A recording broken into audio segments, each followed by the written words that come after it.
Carnivores, ketemu lagi di Holy Cows Kitchen Takeover yang kali ini episode kedua. Nah kalau kemarin kita udah episode pertama sama Dims the Meat Guy, kali ini aku mau kolaborasi sama perempuan. Kalian bisa tebak gak orangnya siapa nih ya? Aku kasih hintnya ya. Perempuan, cantik, jago masak. Satu lagi aku tanya langsung aja ke dia kali ya. Ini dia Devina Hermawan. Hai, halo Carnivore semuanya. Apa kabar? Saya Devina Hermawan. Seneng banget kali ini bisa kolaborasi sama Holy Cow. Jadi biasanya kalau misalnya aku tuh hobinya bagi-bagi resep pakai video. Nah kali ini teman-teman Carnivore bisa cobain langsung. Seneng banget akhirnya Steak Hotel by Holy Cow bisa kolaborasi sama Devina nih. Aku nih udah lama banget nih suka nontonin kamu di YouTube. Oh iya. Suka lihat-lihat resep-resepnya, kayaknya enak-enak banget gitu. Nah gimana sih awalnya tuh kamu bisa masak-masak di dunia masak-masak ini deh pokoknya? Nah mungkin berangkat dari hobi sih Mbak Winda. Jadi awalnya dulu kan juga masih sekolah juga sering mengikuti apa ya kayak program entah tugas, entah project gitu.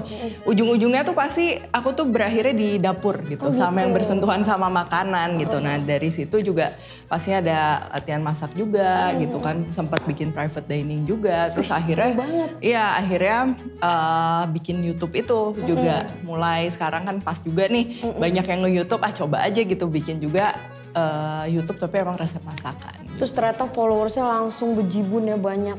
Gak langsung sih, lumayan berapa tahun lah, 1-2 tahun belakangan mulai aktifnya. Tapi emang aku lihat nih belakangan ini nih kayak banyak banget kolaborasi sama apa-apa gitu ya. Terus udah gitu memang resep yang dihasilin Devina itu kayaknya kelihatannya gampang gitu buatnya gitu ya. Terus rasanya juga enak, jadi mungkin itu yang bikin pada suka gitu. Kalau kamu sendiri biasanya dapat inspirasi resep tuh dari mana sih? Kalau sebenarnya aku tuh inspirasinya lebih back to basic ya. Jadi kalau misalnya untuk bikin share resep itu lebih emang yang basic-basicnya misalnya kalau Nusantara ya kita muter-muter aja ya ada rendang, ada opor dan lain-lain karena memang itu tuh resep-resep yang essentials. Everlasting juga ya? Everlasting, essentials dan kalau misalnya kita mau bikin yang modernized versionnya biasanya kita memang berangkatnya dari yang basic. Entah itu Nusantara, Oriental, Western gitu. Kayak yang nanti kita mau bikin juga kan itu kan sudah klasik basic. Oke, terus kalau sekarang nih kan anak kamu udah 2 nih. Paling sering tuh di rumah masaknya apa sih Dev?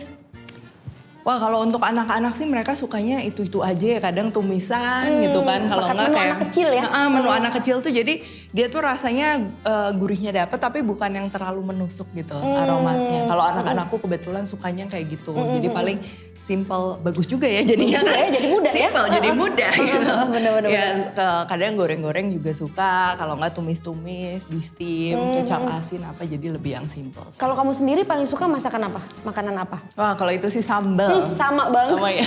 Lidahnya kita ya. Iya makanya kadang sampai, maksudnya kan kadang gak melulu Nusantara aja tuh ada kayak misalnya makanan Western, Mexican gitu. Tapi tetap lidahnya tuh nyarinya yang pedes gitu. Nah bener, gak melulu tambahin sambal. pepper apa gitu ya. Sekarang aku mau nanya, kalau misalnya Devina diupamakan sebagai bumbu masak nih, kamu nih apa? Apa ya, sereh mungkin, sereh. Sereh? Kenapa sereh ya? Soalnya sebenarnya bukan yang terlalu, aku tuh orangnya bukan yang terlalu gimana gitu. Kayak misalnya kalau cabai rawit itu kan kayak nonjok banget, bawang putih tuh kayak wangi banget, tuh biasa-biasa aja. Tapi masakan gak ada serai gak enak. Gak enak, bener setuju. Dan serai itu lemongrass ya, multifungsi banget. Betul. Buat makanan oke, buat minuman oke. Jadi dessert artinya semua orang menyenangi Devina ya kan. Amin. Coba aku mau nanya nih, kalau orang belum kenal nih sama Devina nih, kan mungkin Carnivores ada yang belum kenal juga. Coba deskripsikan siapakah Devina Hermawan dalam 3 kata. Apa ya kalau sekarang pastinya mama. Mama, anaknya udah 2 ya? Iya dan baru jadi mama gitu kan masih heboh gitu kan. Terus anti ribet. Nah, sebenarnya aku tipenya agak males ribet sih. Iya. Sama yang terakhir masak mungkin ya. Iya, itu tepat banget anti ribet karena sekarang juga udah ribet ya. Udah dengan 2 anak, terus suami, masak juga, kerja juga gitu kan. Dan masak, kalau nggak masak sehari berarti nggak afdol ya? Iya, sehari bisa masak berkali-kali sih. Jadi itu something yang memang, iya something yang memang dekat banget sama aku sekarang gitu. At least for now gitu kan. Jadi kalau rutinitasnya Devina tuh sehari di rumah misalnya lagi nggak kerja nih, di rumah masak sehari berapa kali? Masak sehari mungkin 2-3 kali ya, karena kan selama PPKM kayak gini kita di rumah aja pasti buat anak-anak at least masak. Terus buat pekerjaan pun hampir setiap hari masak. Kalau ya, jadi bisa 2-3 kali. Bahkan kalau emang lagi shooting day gitu bisa lebih. Oh iya, itu sih mau nggak mau ya, namanya kerjaan. Iya, sama sih gue juga tipe orang yang kalau misalnya lagi capek kerjaan kan kebetulan kan kerjaan kantor ada juga kan gitu. Jadi stress release-nya tuh justru di dapur. Udek-udek ngapain gitu ya, segala macam. Nah kalau udah kayak gitu rasanya hilang gitu, yang pusing-pusingnya gitu. Nah ngomongin soal pusing-pusing nih, salah satu yang bikin pusing ibu-ibu di rumah adalah juga masakin suami biasanya. Betul. Nah kalau Devina suaminya gimana? Rewel modelnya atau apa aja yang dibikinin terima? Untungnya enggak. Jadi suamiku tuh menurutku dia tuh cukup minim pengetahuan tentang memasak gitu. Iya. Jadi bukan ditambah yang istrinya bisa, juga jago masak kan? Iya, jadi bukan yang tipe bisa rewelin hal-hal kecil. Pokoknya buat dia tuh makanan tuh either enak banget atau nggak enak sekalian gitu. Iya, jadi nggak ada yang kayak komentar, oh ini kok kurang gini ya, kurang gitu. Enggak sih, jadi dimasakin. Dan memang kan sukanya juga makanan yang simple-simple lah ya kalau buat di rumah gitu kan. Kita nggak melulu harus yang heavy apa gimana. Jadi kadang masakinnya juga bisa barengan sama anak-anak gitu. Jadi sekalian ya benar. Nah aku denger nih kemarin kan aku sempat ngobrol-ngobrol juga nih sama Devina sebelum kita mau kolaborasi. Devina bilang katanya dia mau bikin satu menu buat Holy Cow yang mengingatkan dia akan masa-masa awal mau nikah sama suaminya gitu. Jadi boleh cerita nggak Dev? Apa tuh ceritanya? Oke, jadi ini tuh kita akan bikin steak cafe de Paris ya. Jadi ini something yang memang bisa dibilang cukup klasik ya. Klasik, simple makanannya gitu. Tapi ini juga kenapa aku mau ngebawain selain yang aku sempat bilang ke Mbak Winda. Jadi dulu tuh ceritanya di kota Paris itu. Romantis ya? Ya dulu bareng-bareng sih, ada keluarga juga gitu. Nah pas suamiku tuh propose waktu itu di situ. Pastinya itu udah berkesan, tapi sebelum itu juga pastinya Paris tuh meninggalkan kesan tersendiri ya, karena dia kaya gitu.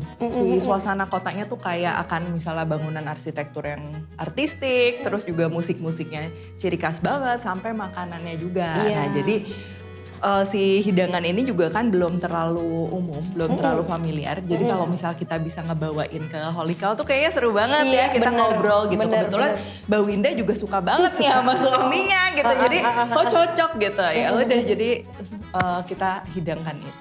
Jadi tuh Paris memang salah satu juga kota di mana bukan cuman artnya, kulinerinya juga sangat highly appreciated ya gitu. Dan kali ini Devina khusus membuat Steak and Fries Cafe de Paris. Nah Carnivores, kita udah ngobrol-ngobrol tadi sama Devina soal Holy Cow Kitchen Takeover, di mana menu kali ini adalah Steak and Fries Cafe de Paris. Nah buat yang belum tahu, jadi Steak and Fries Cafe de Paris ini memang ada salah satu restoran di Paris yang menjual menu ini. Dan restorannya tuh udah klasik banget ya, udah kayak mungkin 50 tahun gitu ya. Dan lucunya menunya tuh cuma satu, cuma steak and fries ini doang. Selain ya ada dessert, ada minuman, tapi menunya cuma satu. Jadi kalau kita datang udah restorannya sempit-sempitan gitu ya, terus makannya cuma itu dan isinya selalu penuh gitu. Nah kalau Devina nyobainnya pertama kali di mana Dev? Pertama tuh justru aku di London, tapi restorannya sama yang Mbak Winda cobain tuh kayaknya sama. Ya? Gue nggak tahu nih, gue bener nggak ngomongnya? Le Renais namanya ya? Iya betul. Bener nggak? Takutnya salah nih. Dia potongannya juga rib eye ya. Bener. Terus kamu pertama makan di cabangnya yang di London gitu ya. Kalau aku juga pernah nyobain di Paris waktu itu dan memang unik ya. Unik banget ya. Karena bumbu-bumbunya tuh kayak apa ya, kan kalau di Paris itu ada banyak imigran ya. Jadi ada infuse dari banyak daerah-daerah di sekitarnya gitu. Betul. Ada macam-macam. Nanti kalau kita bilangnya ketahuan ya bahan-bahannya apa ya. Jadi gak usah bilang-bilang. Jadi cobain aja, kita akan segera ada Holy Cow Kitchen Takeover Steak and Fries Cafe de Paris ala Devina Hermawan. Pernah nggak Devina bosen masak? Devina Hermawan sejago ini masaknya, pernah nggak gagal masakannya? Devina pernah nggak makan di Holy Cow?